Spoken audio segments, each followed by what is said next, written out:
I didn't want to be the one to tell this story.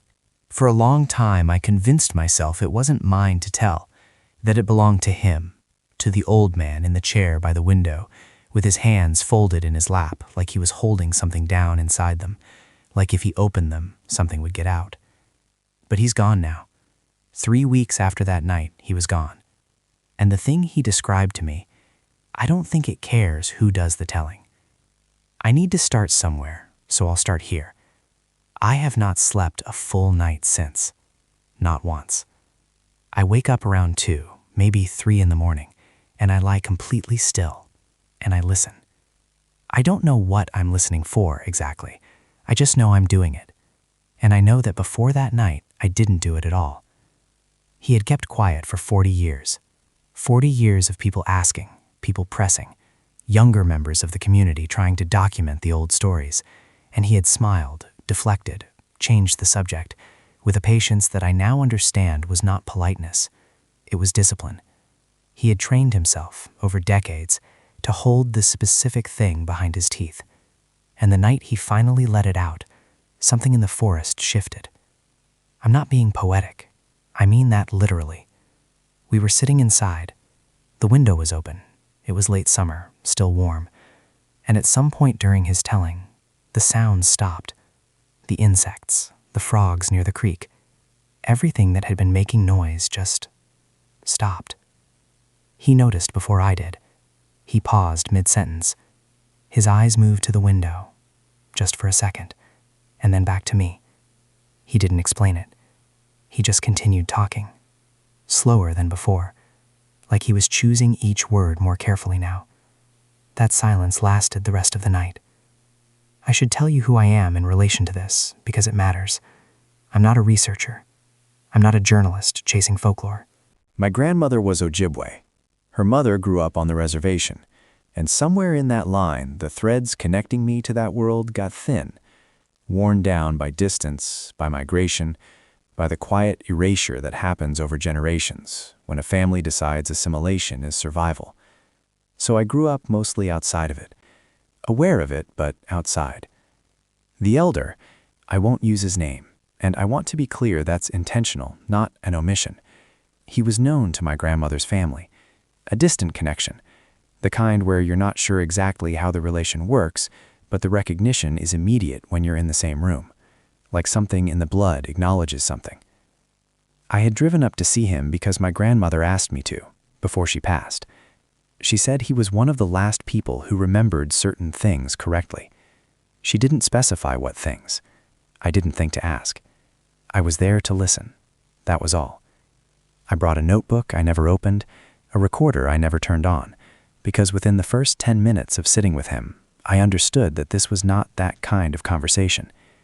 He had agreed to speak with me specifically, not to researchers, not to the younger people in the community who wanted to archive the old stories. To me, a half-connected stranger with thin roots and an open afternoon. I've thought about why many times since. I think it's because I was leaving. He knew I wouldn't stay in that place, near those trees. And I think by then he understood that what he carried needed to travel far away from where it happened. He was unburdening himself, carefully, deliberately, and I was the vessel he chose. He told me he had carried it since he was 17. Not the memory, the weight of the memory. There's a difference, he said. A memory is just a thing that happened. The weight is what you feel every time you walk into the trees, and you know, somewhere underneath your thinking mind, that something in there already knows you're there. He had carried that for over 50 years. The tribe, his community, the people he grew up inside of, they had stopped speaking of it long before he was born. That was the first thing he wanted me to understand. This wasn't a story that had been told around fires, passed down with the comfortable shape of legend. It had been deliberately set down, retired. The elders of his grandfather's time had made a collective decision, and the decision was silence. He didn't know the full reason. He suspected it, but he didn't know. What he did know was that the silence had a specific texture to it.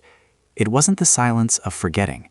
It wasn't the silence of something that had stopped being real. It was the silence of people who had decided that acknowledgement was dangerous, that language was a door. that naming a thing, describing a thing, giving it the shape of words, that this was not neutral, that it could be heard. He grew up inside that silence, the way you grew up inside a rule you don't fully understand until it's too late.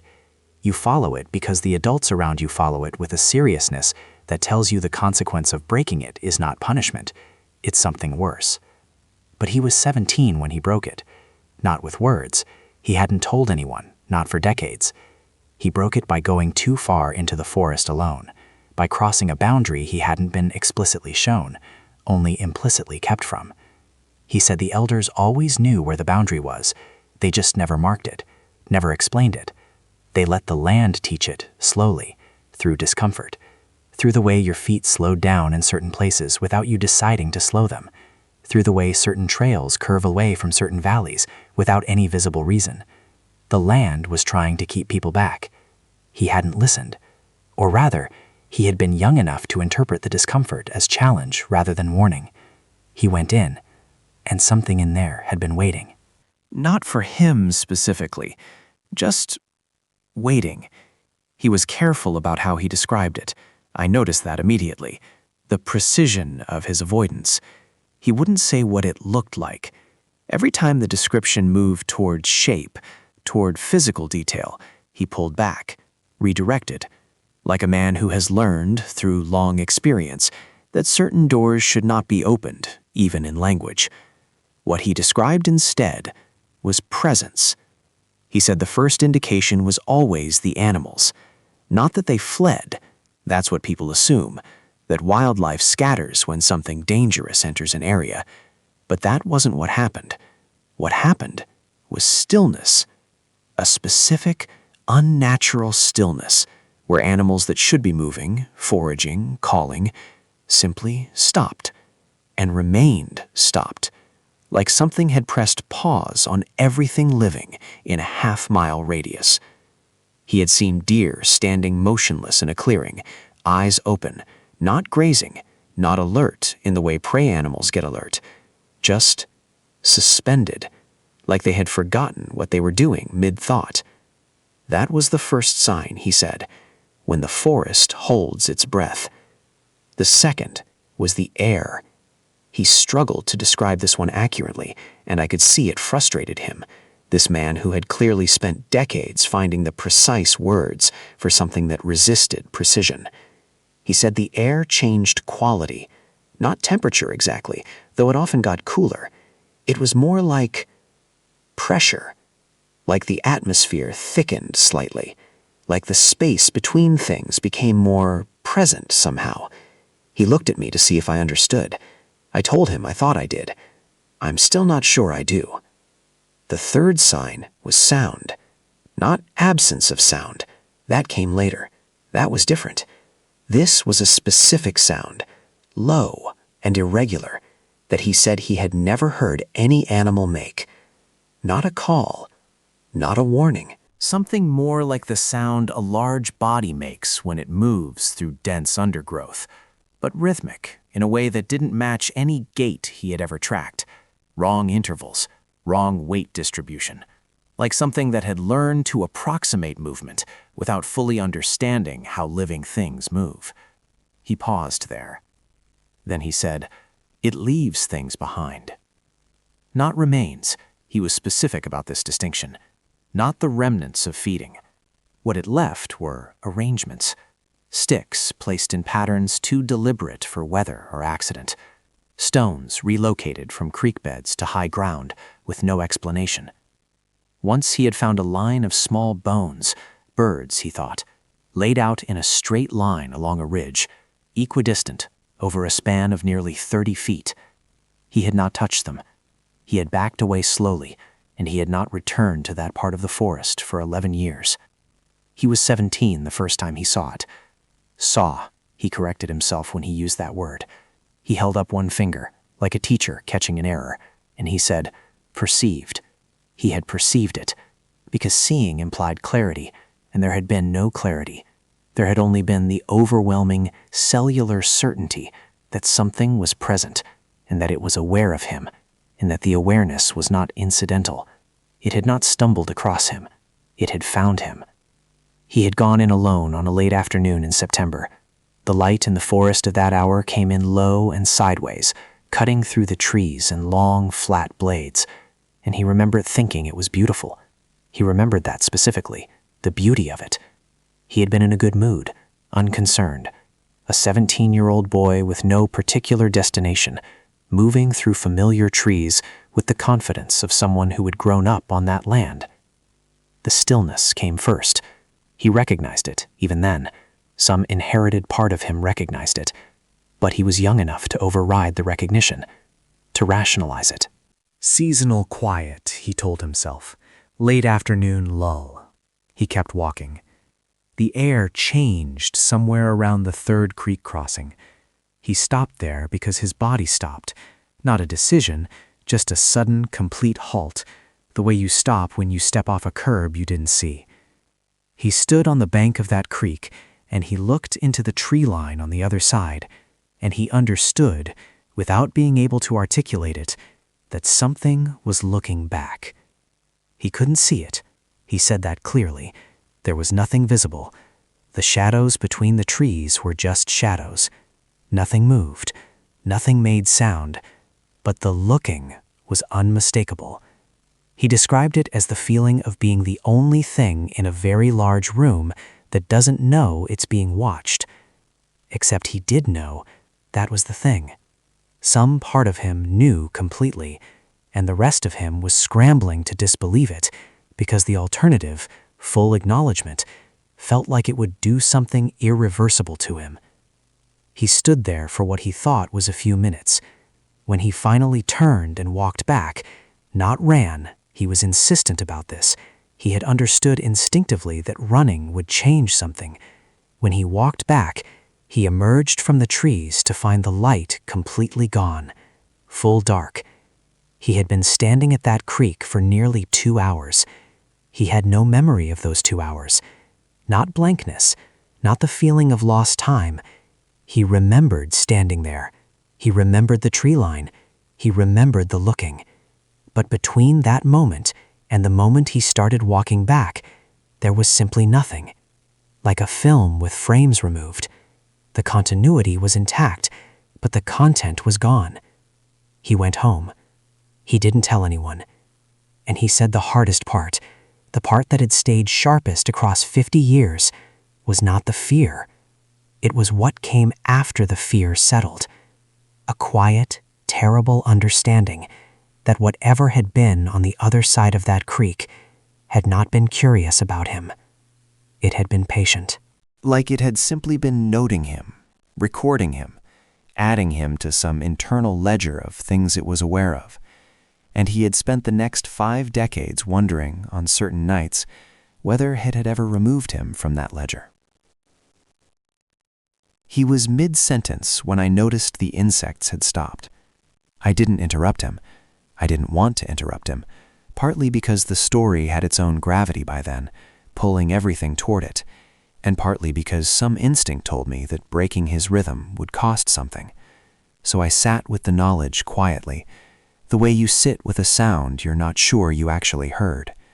But I had heard it, or rather, I had stopped hearing everything else. The window was still open. It was the kind of late summer night that should have been loud with it. Cicadas, frogs from the creek bed below the property, the occasional dog somewhere in the distance. That specific layered nighttime texture that you stop consciously registering after the first few minutes because it becomes the background of everything. It had been there, and then it wasn't. He stopped talking, not mid-word. He completed his sentence, set it down cleanly, and then stopped. His eyes moved to the window, just once, the way you glance at something you've already decided not to look at directly. Then he looked back at me. His expression hadn't changed exactly, but something behind it had. The careful, measured quality of his storytelling, that slight distance a person maintains when they're recounting something painful but contained, that distance was gone. He was no longer speaking from memory. He was present, fully, alertly present. He said quietly, "It knows its name was spoken." I didn't ask him to clarify. I understood, On some level, I can't fully defend rationally exactly what he meant. We had spent the last hour describing it, detailing it, giving it the architecture of language. And whatever his community had understood for generations, that naming was a door, that description was invitation, whatever they had known that had kept them silent for so long, we had just done the opposite of that. He didn't stand up. He didn't move toward the window or away from it. He sat very still in his chair, with his hands folded in his lap again, the way they'd been when I first arrived. And I understood now what that posture meant. It wasn't calm. It was containment. He told me, without raising his voice, "Don't look directly at the window. Look slightly to the side of it." He said direct attention was a form of acknowledgement, and acknowledgement was a form of invitation, and we had already issued enough invitations for one night. I moved my eyes to the wall beside the window, and in my peripheral vision, in that soft, unfocused peripheral vision that the human eye actually uses better in low light than direct sight, I saw that the darkness at the tree line had changed texture. Not movement, not a shape, just a density that hadn't been there before. He began speaking again, lower now, slower. He had switched partially into his language. I don't speak it, I could only catch the rhythm. And the sound of it was deliberate in a way that felt less like conversation and more like something being placed carefully between us and the window. The density at the tree line didn't move, but it didn't leave either, and the silence outside held, unbroken, for the rest of the night. I want to be precise about what I saw, because imprecision feels dangerous now. It was not a figure. I need to say that first, because the mind wants to make it a figure, wants to impose the most familiar, threatening shape onto something that resisted shape entirely. The mind does that. It reaches for the nearest recognizable category and forces the experience inside it. I've caught myself doing it in the week since, reshaping the memory into something cleaner, more narratable. But that's not what was there. What was there was a difference, a place where the darkness between the trees had a quality that the surrounding darkness did not.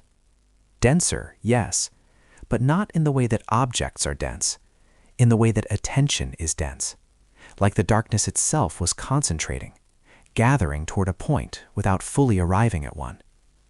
I watched it in my peripheral vision, the way he had instructed, slightly averted, unfocused. And what I can tell you is this: it was aware that I was watching. Not because it reacted. It didn't move, didn't shift, didn't do anything that would constitute a response in any conventional sense. But there was a quality to being watched back that is distinct from simply being in the dark near a tree line. I have stood near tree lines at night many times in my life. I have never felt this. It was the feeling of being the subject of a consideration that had been ongoing long before you arrived. He was still speaking quietly beside me. The rhythm of his words had become something I was holding on to without meaning to, a fixed point in a room that had become slightly untethered from ordinary logic. I focused on the sound of his voice, the way you focus on a horizon line when the ground feels uncertain. At some point, I couldn't tell you exactly when, he reached out and placed his hand on the arm of my chair. Not on my arm, on the chair itself. But the gesture was clear. Stay still. Stay exactly where you are. Don't rearrange yourself in any way that might read as preparation for movement. I stayed still. The density at the tree line remained for what I estimated was 20 minutes, though I had stopped trusting my sense of time by then. It didn't advance. It didn't retreat. It simply persisted at the edge of the trees with that quality of focused, patient attention that he had described from 50 years ago at the creek. And then, without transition, it was gone. Not gone like something that leaves. Gone like something that decides it has seen enough. The insects did not come back that night. The frogs did not return to the creek. The silence held until I got into my car just before dawn. And even then, driving away, I kept checking the mirrors. Not because I expected to see anything, because I understood by then that expectation had nothing to do with it. He waited until he was certain it had gone before he spoke normally again. I don't know how he knew. He had no way of knowing that I could identify, no signal from outside, no change I could perceive. But at some point his posture shifted by a fraction. The words in his language slowed and stopped, and he sat back in his chair and looked at me directly for the first time in nearly an hour. He said, "Now I need you to remember some things. Not listen, remember." The distinction was intentional, and I caught it immediately. He spoke slowly, with the cadence of someone who had rehearsed this, not because it was performative, but because he had spent time deciding the exact shape these words needed to take. Like he had been preparing for this specific conversation, without knowing who it would be with. The first thing he told me, never describe it in detail to someone who is near the forest where you encountered it. Distance matters. He didn't know why. He didn't offer a mechanism or an explanation. He just said that geography seemed to affect it, that the telling was safer the farther you were from the place. I thought about the open window. I didn't say anything. The second thing, if you are in the forest and the stillness comes, the animal stillness, the held breath quality he had described, you do not run, you do not freeze. You move slowly and continuously in the direction you came from. Steady pace. No urgency in your body, even if there is urgency in your mind. He said it responded to the physiological signals of panic, the way a predator responds to the movement of prey. Not because it was a predator exactly, but because panic was a form of acknowledgement, and acknowledgement was what it was drawn to. The third thing, and he leaned forward slightly when he said this, do not look for it. He had seen people, researchers, thrill seekers, people who had heard partial versions of the story, go into that forest specifically to find it. He said none of them found it in the way they were looking for, but several of them came back different, quieter, unable to explain what they had experienced. One man had come out of the trees after a single afternoon and had not spoken more than a few words to anyone for the remaining 11 years of his life. He had not been traumatized in any way that a doctor could identify. He had simply, apparently, seen something that had rearranged his relationship to language permanently. The fourth thing, and his hands were shaking slightly now. I noticed it when he reached for the glass of water on the table beside him. The fourth thing was this. If you feel that specific quality of being watched, that sense of sustained, patient attention from a direction you cannot locate, do not attempt to communicate with it. Do not speak to it. Do not acknowledge it, even internally if you can manage it. He said it seemed to respond to directed thought the way it responded to directed attention, that the interior of a person was not fully interior to it. He made me repeat all four things back to him. I did, twice. He corrected my wording on the second one slightly. The phrasing mattered to him in a way I didn't fully understand but didn't question.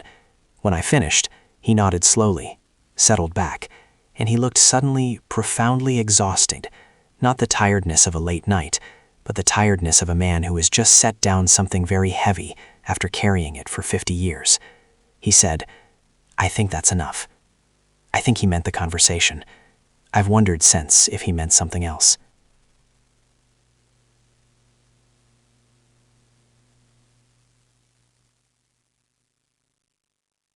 I drove home in the dark, 4 hours, mostly highway, and I kept the radio on the entire time.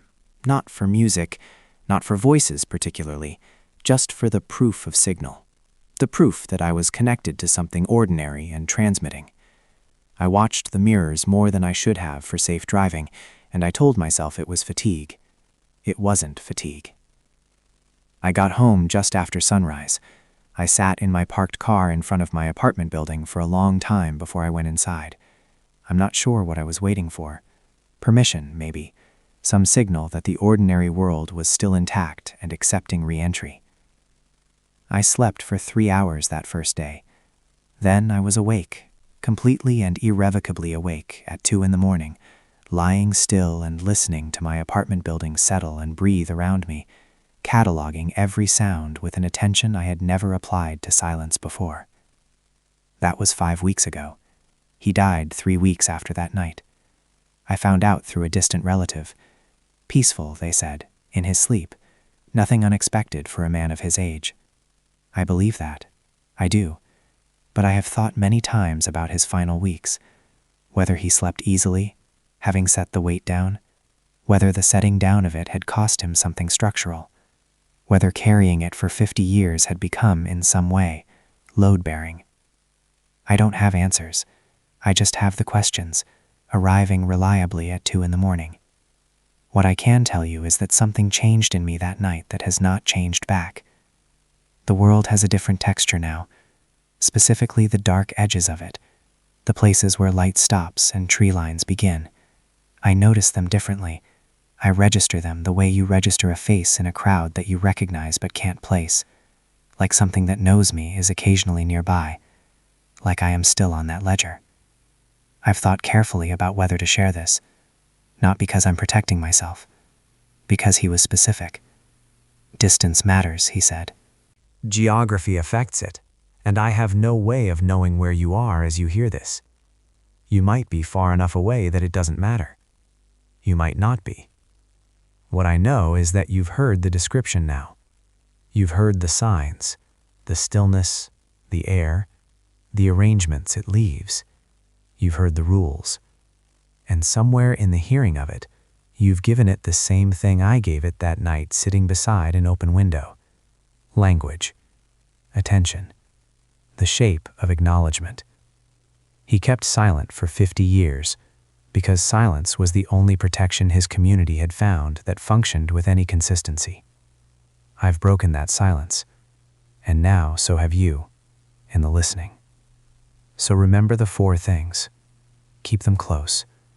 And if you're ever near a tree line at dusk and the forest holds its breath, don't look directly at it.